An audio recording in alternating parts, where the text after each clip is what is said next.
Things just took a major turn for the better in the Calgary Flames' pursuit of a playoff spot. After finally getting some help, tonight's busy schedule will give us full clarity on whether the Flames will still be playing meaningful hockey after tonight, and of course our playoff odds. We're going to get into all that and more in this video, but first I want to welcome you to Flames Digest. I'm Mark Griffith.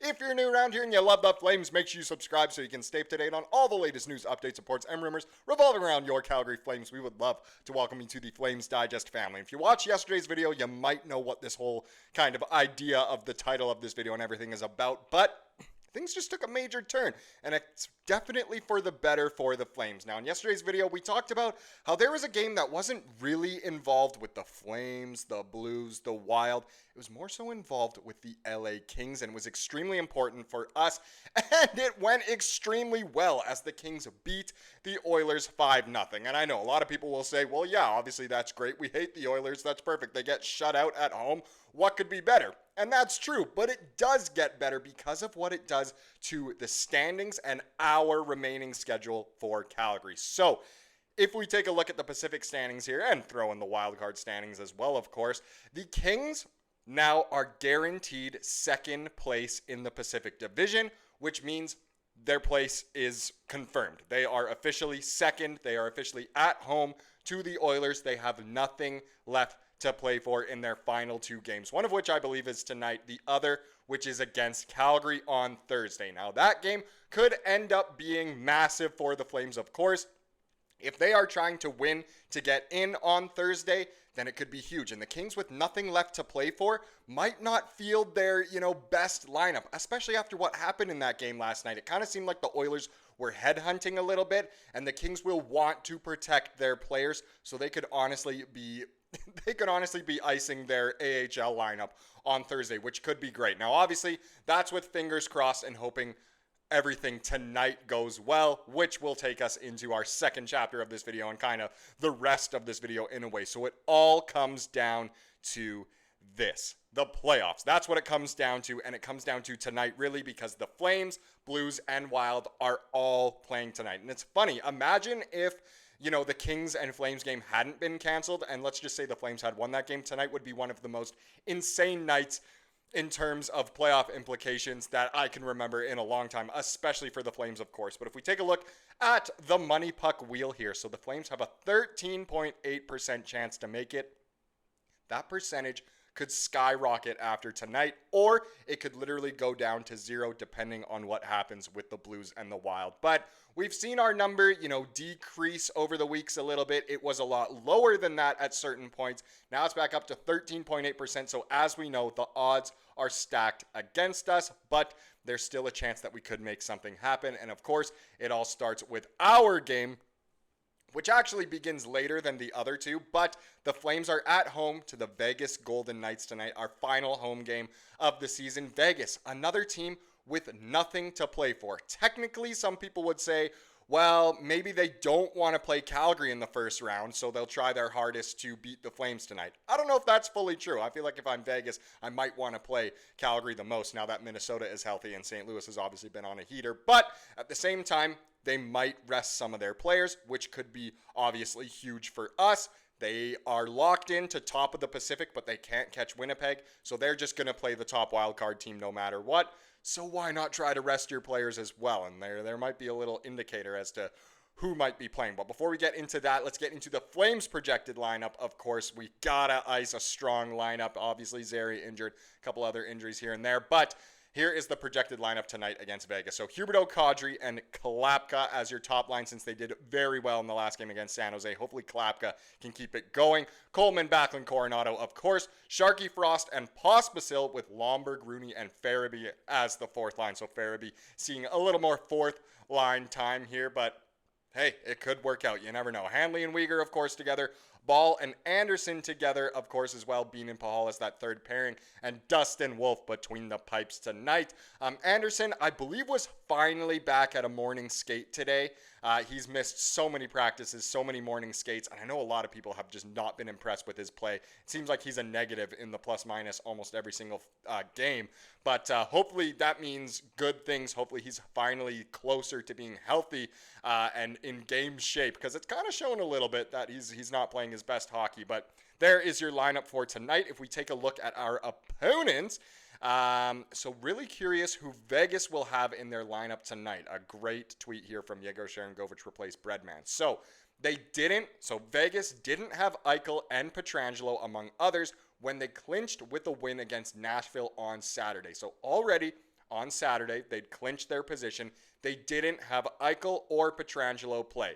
Why play them tonight? There's no reason. Could they rest more people? Could we see other people coming out? You never know. Vegas obviously has a lot of good players who are prone to being banged up. I actually don't even know who their actual injuries are, but if they're resting players like Stone and Theodore, unless they're already hurt, I don't know, then really, again, the Flames could be playing against a bit of a weaker Vegas lineup in obviously their preparations to have the best, healthiest, rested lineup they can for the playoffs. So it'll be interesting to see. At the time of recording, nothing has come out on who will be playing tonight for Vegas. Maybe by the time you're watching this and by the time this video actually goes live, but we'll just have to wait and see. Hopefully the odds are actually stacked in Calgary's favor for this one. If we get into one more thing about this little cheeky game here. So Ryan Huska said he's discussed all the scenarios with the players tonight, including the possibility the Flames might have to pull the goalie late in a tied game in an effort to get more regulation wins than St. Louis. No matter what unfolds, it should be a wild one. This is the most important Flames game we've obviously had in quite a few seasons since Nick Ritchie went into the shootout. But it's interesting because obviously the St. Louis game and the Minnesota game will be ending before ours. So there's a chance we might need to catch up in regulation wins. So we could see something crazy. It could be a tied game late and the Flames pulling the goalie. And you're thinking, what the heck are they doing? You got to get those regulation wins when it comes down to tiebreakers. But who knows? By that point, we might know that all we need is, a couple wins no matter how, or even not even that much, depending on what happens with St. Louis, of course.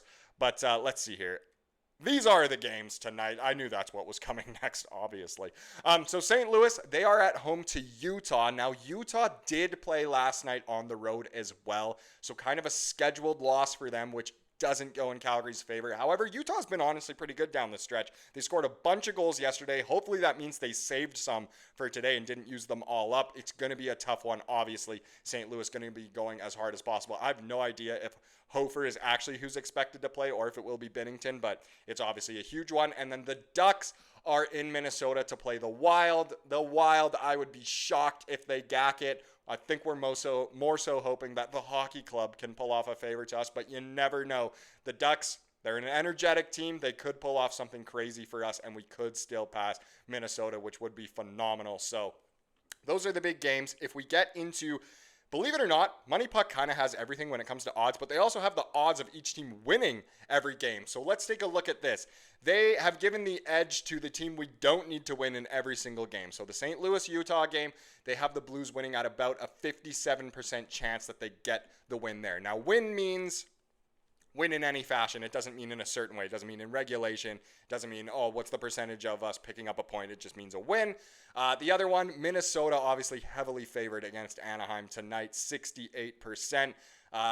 We looked great against Minnesota the other night, so it's kind of a shame that they'll almost certainly end up higher in the standings than us, which is too bad. But hey, 43% chance Utah wins, there's a chance. 31% chance, 32% chance that Anaheim wins, there's a chance. And if you go to the bottom one there, they do have Vegas favored over at Calgary, even though they're at home and we don't know what kind of lineup they're playing. Of course, we do have Wolf in net, which I think automatically guarantees us at least a 50% chance to win, especially at the Dome. But, the odds, once again, the numbers are not in our favor, but something crazy could happen as it really does just all come down to this. The last little thing I wanted to show you here before we get into the comment of the day is just another day, another night that the Flames and Blue Jackets stay alive. That was tweeted after last night. Of course, the Blue Jackets still somehow staying alive in the Eastern race. The Flames somehow staying alive, of course, as well. And it's all for the late Johnny Gaudreau that Columbus and Calgary are having such successful seasons. So it is a feel good there. Hopefully both teams can pull off, the unthinkable and make the postseason for Johnny Hockey. Now let's wrap up this video with the comment of the day, as we love to do here on the channel. It comes from yesterday's video, of course, and it comes from Taryn Boot.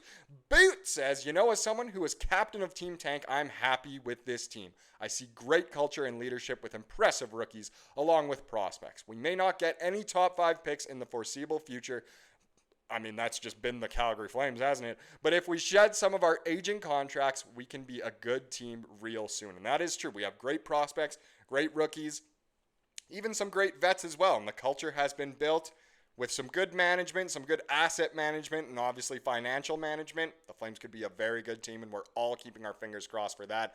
And of course, we're keeping our fingers crossed for, please, hockey gods, give us a few favors tonight, and hopefully we can get a win in the final home game of the season. Thank you so much for watching this video. Please subscribe, like what you saw here today, and have a wonderful rest of your day.